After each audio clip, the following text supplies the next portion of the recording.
Hello students, welcome to the course on dimensional analysis, and this is the ninth lecture. Today we'll be discussing about dimensional homogeneity and methods of dimensional analysis. Basically there are two methods. One is what you have already studied in your high school, that is Rayleigh method, and the new method is the Buckingham Pi theorem. And here what we basically be doing is we'll be understanding what is the importance of a dimensional analysis. According to Fourier principle, it says that an expression expressed to represent physical phenomena must be algebraically correct and dimensionally homogeneous. What it means is, if there is an expression, for example, let's take an expression of a discharge over a weir. Now, discharge over a weir is given by Q equal to this parameter. Now, what it says is dimensional analysis or dimensional homogeneity. What it says is the left hand side dimension must be same with the right hand side of the equation. Now let's see. Q can be expressed in terms of dimensions as L cube d minus 1, right? Uh, meter cube per second. Yes. Now 2 by 3 is a constant, doesn't have a unit. CD is a coefficient of discharge, doesn't have a unit, so we can ignore this and we are left with, and also the 2 is a constant, so root G L H raised to power 3 by 2, where L is the length of the weir and H is the head above the crest, or the height of water above the crest of the weir. So now by resolving everything into the dimensional form, we are going to get g is the acceleration due to gravity, which is length per time square, so L t raised to minus 2 raised to 1 by 2 times L times h is also a length, so L raised to power 3 by 2. Now putting everything together, we'll have, and together and segregating the powers for L and t separately, we have L raised to power half, that is coming from here, and plus 1 it's coming from here, and again plus 3 by 2 it is coming from here, times t raised to minus 1, that is t raised to minus 2 into 1 by 2, which is minus half. So now we come to this point where we conclude that the left hand side is equal to right hand side. So what it means is this expression is dimensionally homogeneous. So does it mean that all the expressions are dimensionally homogeneous? No. There are some expressions which are dimensionally non-homogeneous. And what is the basic advantage of this dimensional homogeneity? The advantage is that if you express in one unit system of unit, you can simply convert the final result into another system of unit without worrying about the dimensions. But it is not true for dimensionally non-homogeneous equation, which we will be seeing in shortly. The best example that I can give you about dimensionally non-homogeneous equations the is the Manning's equation. It is an empirical equation. Empirical equation means somebody has done experimentation on the subject, and then they have derived this equation.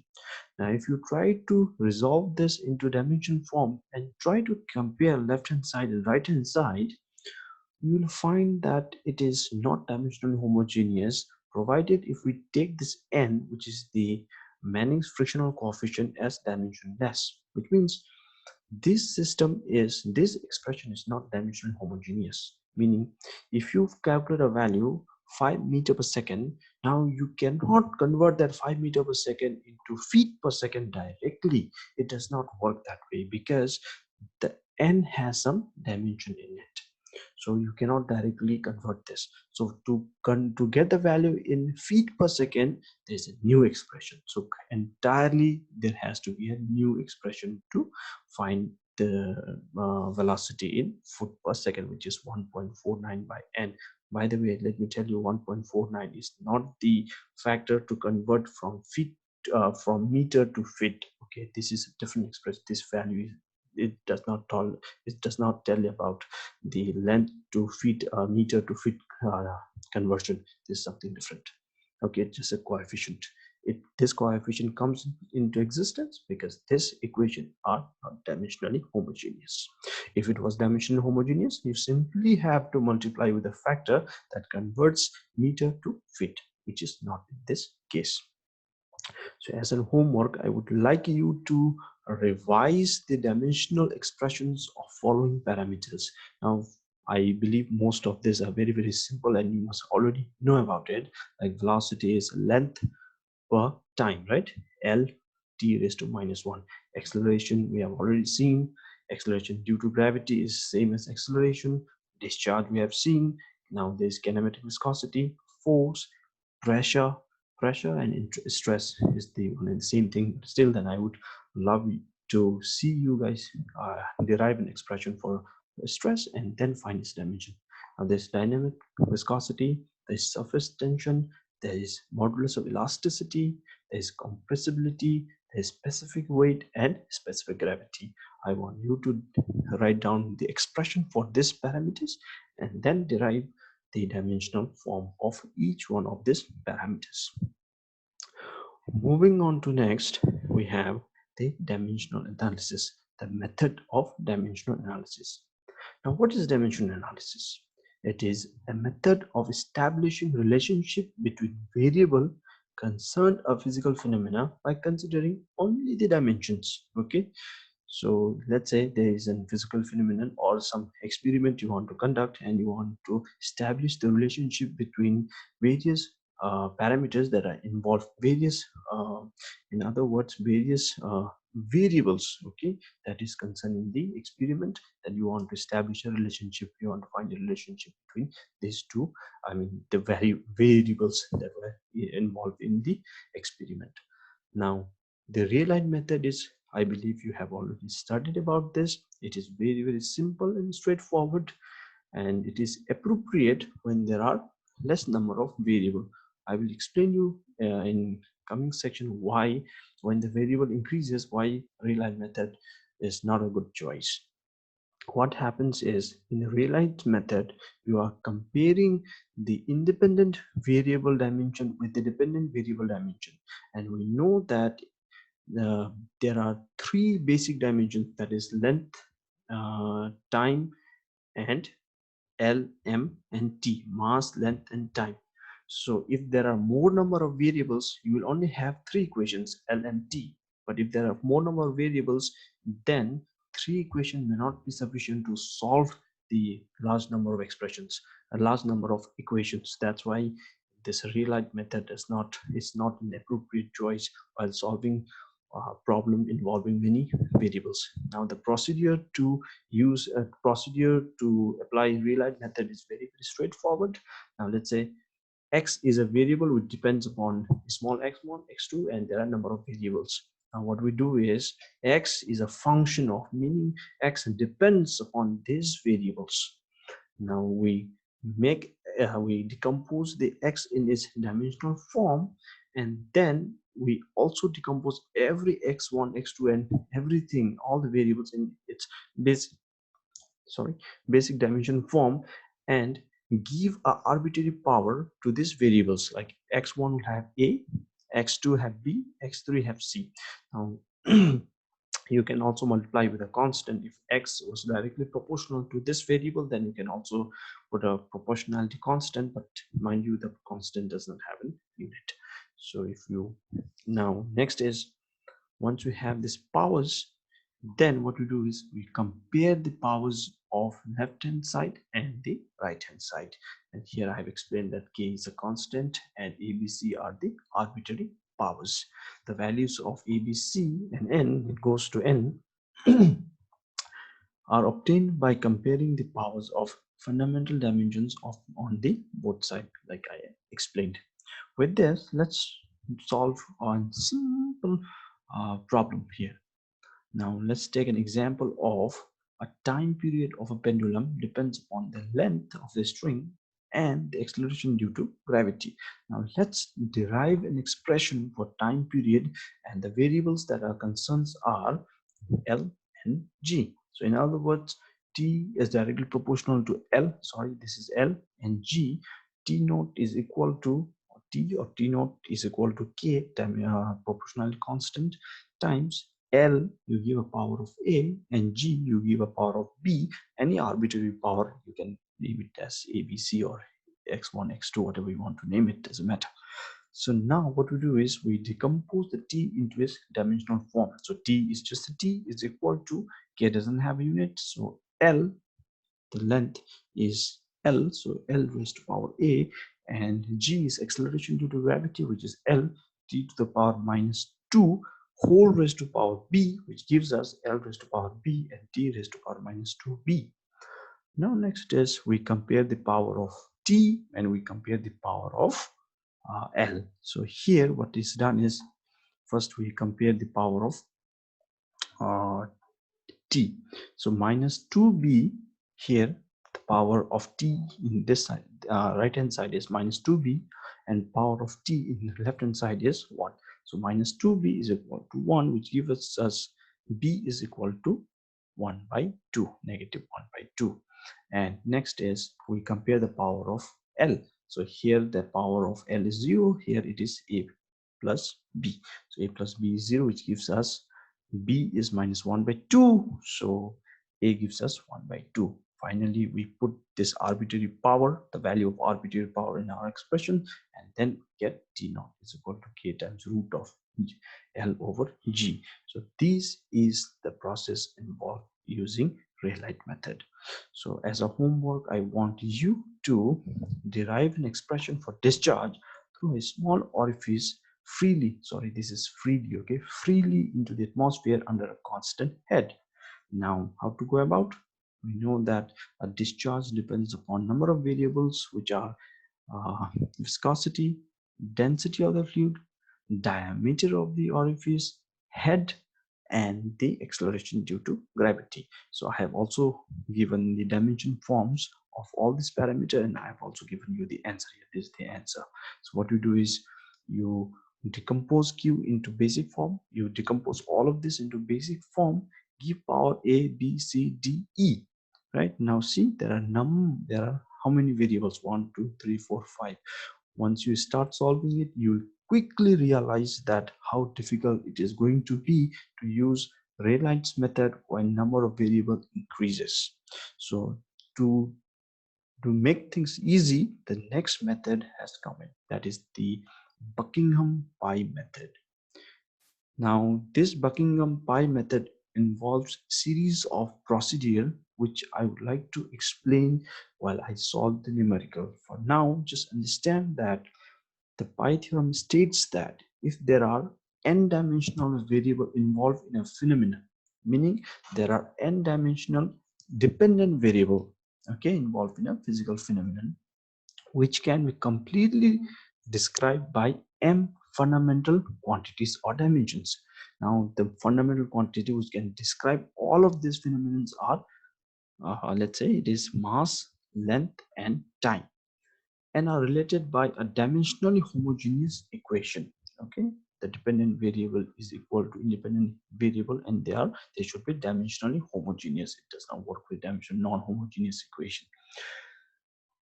Then the relationship among n quantities, okay, n number of variables can be expressed in terms of exactly n minus 1 dimensionless and independent pi terms. So what it tells is, let's say Q is a function that depends upon A, B, C, D.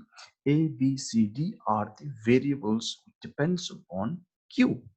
Now, in other words, function of Q, A, B, C, D is equal to constant. I'm just keeping it as constant. Now, how many variables are there? To govern the entire physical phenomenon, there are 1, 2, 3, 4, 5. There are 5 variables involved to describe the entire physical phenomenon. Right? Number of variables are 5, including this independent variable. Dependent variable. And number of fundamental quantity, what we have mass, length, and time, that is 3. So the number of pi terms as per the definition is number of variable minus number of fundamental dimensions, which is 5 minus 3, which is 2. Now what it tells us, it tells us that if you make combination of these variables, okay, there can be two such combinations where each combination will be dimensionless. Now we do not know whether q by a or q a b by c d be dimension or dimensionless, but we have to decompose these five variables into such a combination that it does not have a unit. So as per the Buckingham's Pi method, it says there can be only two dimensionless uh, clusters or groups of variables which will have no dimension. The combination of this ABC such that the combination will have no units. So that is the meaning of pi. It's also been defined by the in the definition exactly n minus 1 dimensionless and independent pi terms. So pi terms is dimensionless. That is important for us to understand here. Okay, now how to find pi 1 and pi 2? That is the biggest. Now if we solve for pi 1 and pi 2, we have solved this problem. Now to solve this, what we do is we give pi 1 is a function of, now how many variables we have? We have q, a, b, c, d. There are 5 variables, right? So here what we do is pi 1, let's say, is a variable of a, b, c and q, and pi 2 I'm saying is a variable of a, b, c and d. Observe that a, b, c are repeating whereas d and q is not. Now there are two parts, repeating variable and non-repeating variable. Each pi term will have repeating variables and non-repeating variables. There are some rules to select this a, b and c. Instead of a, b and c, it could have been b, c and d as a repeating variable. But how to choose this a, b and c? That there is some rule. Like I said, a, b, c are the repeating variables. Now we'll discuss about the rules. Now rules for selecting repeating variables are: dependent variable must not be selected. In our preceding example, what was our dependent variable? Q. Q was our dependent variable. That's what I have taken as an assumption, right? Q is equal to. So this is the dependent variable. This should not be repeating variable. Okay, that's why it is kept here. It is not repeating. Next is the repeating variable must be such that one variable represents geometric property, other represents the flow property, and third one represents the fluid property. So geometric properties are length, diameter, and height. So these are the geometric properties. So in your combination of your A, B, and C, one should be geometric, another one is flow, another one is, like it said, it should be the fluid property. And flow property are the velocity, acceleration. These are the flow property, and fluid property are density and the viscosity. So these are the fluid property. So when you select from the list of variable, when you select the repeating variable, you have to select such that after these three repeating variables, one should be a geometric property. You can select L, D, H, whatever you want. Another one should be flow property, that is velocity or acceleration, and third one should be the density or the viscosity, or you can say fluid property. So let's solve a numerical here. Okay, the same numerical which I have given you as in homework for the Rayleigh method. We're trying to find the expression for discharge for a small orifice of diameter d under constant head h in under free fall condition. Okay, so here what we do is q is a function of, like I said, viscosity, density, diameter of the orifice, the head, and the acceleration due to gravity. Now there are how many variables involved in this phenomenon? 1, 2, 3, 4, 5, 6. Right? Function of this 6 variable is equal to constant, where constant is dimensionless. Now, like I said, n is 6 variable. M, to describe all these 6 variables, we have 3, m, l, and t. So number of pi terms is going to be 6 minus 3 is going to be 3 pi terms. So the meaning of these pi terms are, we'll have three such combination of this variable such that the combination will be dimensionless. So this is the meaning of equal to 0 here. Pi1, pi2, pi3 will be combination of these 6 variables such that its each pi terms will be dimensionless. Now how to solve this? Now pi1 is equal to 3 repeating variable times one another additional variable. Similarly, pi2 is 3 repeating variable times another parameter. Pi3 is 3 repeating variable times another variable. Now how to select this? Repeating variable, one has to fluid property. So I'm considering density as the fluid property, and D is geometric property, right? For among this, it could have been H, no problem. Rho HG was also one possibility you could have taken, but I have taken D. Now G is the flow property. So here, instead of rho, you could have taken the mu as the fluid property, and instead of G, you could have taken H, no problem. But for this case, I have taken rho GD as the repeating variable, and another one is Q, mu, and H. So this is pi1, pi2, and pi3, meaning there will be combination of rho G D Q such that its combination becomes a dimensionless. Now to find the combination, we have to solve for pi. To solve for pi, we use the Rayleigh method. So I think this page is repeating, so I'm just going to the next page. Okay, now let's solve for pi1. So pi1 is rho G D Q, whereas pi is dimensionless. So I have given powers as MLT to the power 0, and I am given the power of rho A D B G C, and bear in mind the last parameter, which is not a repeating variable, you should not give any power. Okay, now what? We simply decompose these variables into its basic dimensional form, whereby rho is density, kg per meter cube, raised to power A, d is simply length, power B, g is acceleration due to gravity, power C, q I'm just keeping as q because it is not going to be used for it will not be given any power here, but you can decompose this into the dimension form. Okay, you have to decompose this later on. So what I'm doing here is, now I have made, after decomposing every parameter into basic terms, I have segregated all the L together, all the T together, all the M together, and this is the repeating variable, which is going to be same for pi1, pi2, and pi3. That's why it is easier to solve in next step. That's why I have given this in one form, and this is the non-repeating variable here.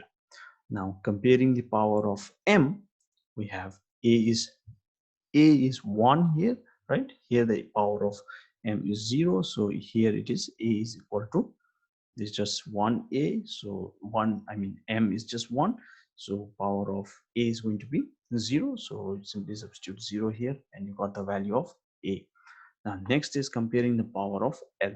So this hand side, L is minus 3a. Now this a is 0, we already know, so just b plus c plus 3. B plus c plus 3 is equal to 0, right? So this is, keep it as equation 2. And now comparing the power of t. So t is minus 2c minus 1 is equal to 0. Minus 2c minus 1, this 1 is equal to c. So from here we get c is equal to, this is 1 by 2, then there is a minus, so it's minus 1 by 2.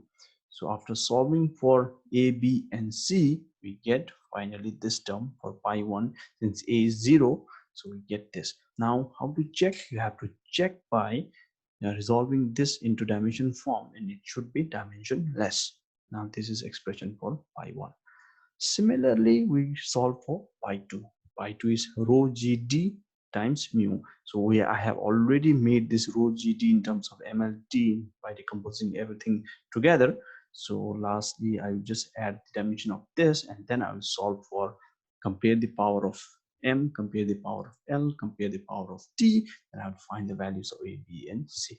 So now This is the value for pi 2. Now if you see, this will be dimensionless.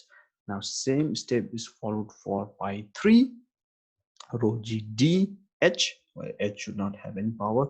For rho g d, I have already decomposed it in this form, times L. So finally pi 3 is h by d. Now see, h is also in length, d is also a length, so it doesn't have a unit. So this is it. So this is what we have solved it. Now function of q, this is pi 1, pi 2 and pi 3 is constant. So each pi has no unit. So finally we can also get this expression.